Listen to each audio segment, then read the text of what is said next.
The day I got engaged was one of the happiest days of my life. Daniel had taken me to the little park where we had our first date 3 years earlier. It was late afternoon, the sky glowing orange as the sun began to sink behind the trees. I still remember how nervous he looked, fumbling with his jacket pocket before dropping to one knee. I laughed and cried at the same time when he asked. "Of course I'll marry you," I said, throwing my arms around him. For a moment the world felt perfect. What I didn't know then was that one simple decision, our wedding date, would tear my family apart. Daniel and I didn't want anything extravagant. We chose a small vineyard just outside town for the ceremony. It was beautiful but simple, with rows of green vines stretching across gentle hills. The venue only had a few open weekends left that year. After checking with both families, we chose September 14th. At the time, it seemed like a perfectly normal decision. I called my mom that evening to share the news. "September 14th, she repeated. Her voice had a strange tone, one I couldn't quite place.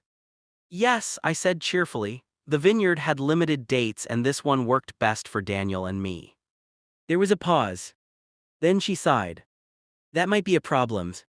A few minutes later, my dad joined the call on speaker. "What's the issue?" I asked. My mother cleared her throat. "Your sister Emily has a vacation planned that week." I blinked. "A vacation?" "Yes," she said. "She's going to Italy with her friends. She's been planning it for months." I waited for the rest of the sentence, expecting something like, "but she can move it." Instead, my dad said calmly, "You'll need to change the wedding date." For a moment I thought he was joking. "Change the date," I repeated. "Yes," my mother said firmly, "your sister can't miss her trip." Emily had always been the center of attention in our family. She was 2 years younger than me, but somehow everything always seemed to revolve around her. When she wanted a bigger birthday party, we had one. When she wanted to quit piano lessons after 2 weeks, my parents supported her. When she decided to switch colleges halfway through her sophomore year, they paid for the transfer without hesitation. Meanwhile, I had always been the responsible one. The quiet one. The one who didn't make trouble. But this time, something inside me pushed back.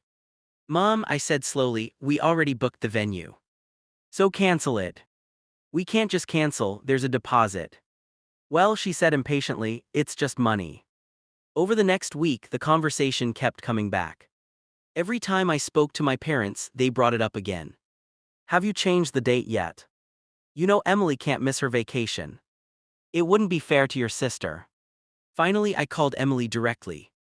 "Hey," I said gently, "would you consider moving your trip by a few days?" She laughed. "No way." "Why not?" "Because it's Italy," she said, as if that explained everything. "It's my wedding," I replied quietly. She paused. Then she said something that stayed with me. "Well, you can have a wedding anytime, this trip only happens once."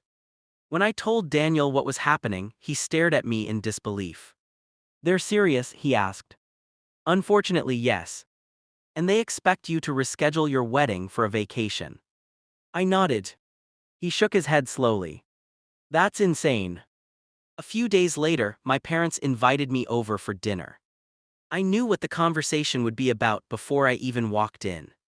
My mother served pasta, but no one really ate. Finally, my dad folded his hands on the table. "We need to talk about the wedding date." "I already told you," I said calmly, "we're keeping it." My mother frowned. "You're being stubborn."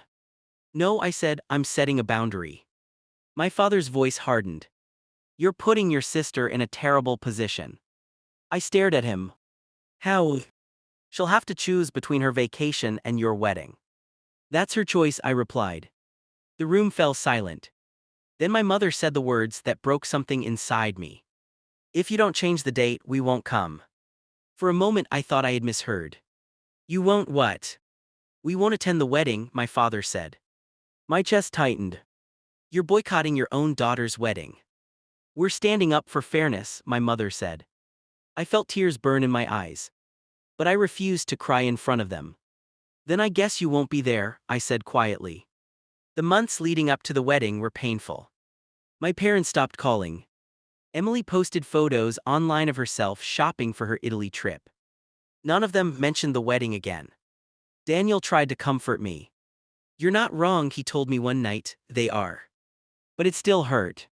Every bride imagines her parents sitting in the front row, watching her walk down the aisle, smiling with pride.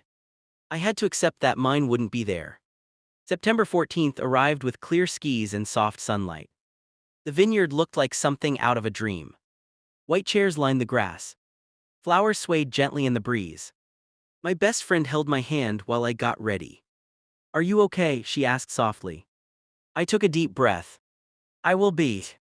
When the ceremony started, Daniel stood waiting for me at the end of the aisle.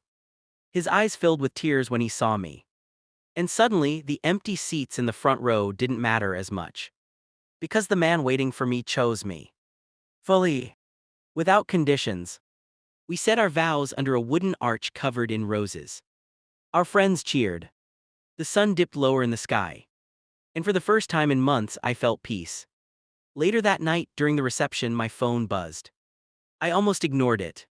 But curiosity got the better of me. It was a message from my mother. Just one sentence. "We saw pictures online, you looked beautiful." I stared at the screen for a long time. Then I locked my phone and slipped it back into my purse. A week later, Emily returned from Italy. 2 weeks after that, my parents finally called.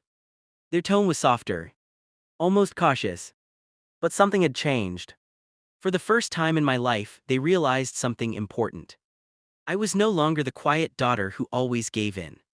I was an adult with my own life, my own family, my own choices. And if they wanted to be part of that life, they would have to respect it. That day taught me something I'll never forget. Sometimes the people who should support you the most won't. Sometimes they'll ask you to shrink yourself for someone else's comfort. But love, real love, doesn't demand that. Real love shows up. No matter the date. No matter the inconvenience. And as I stood beside Daniel in our small kitchen weeks later, laughing while we tried to cook dinner together, I realized something simple but powerful. My parents may have boycotted my wedding, but they couldn't boycott my happiness.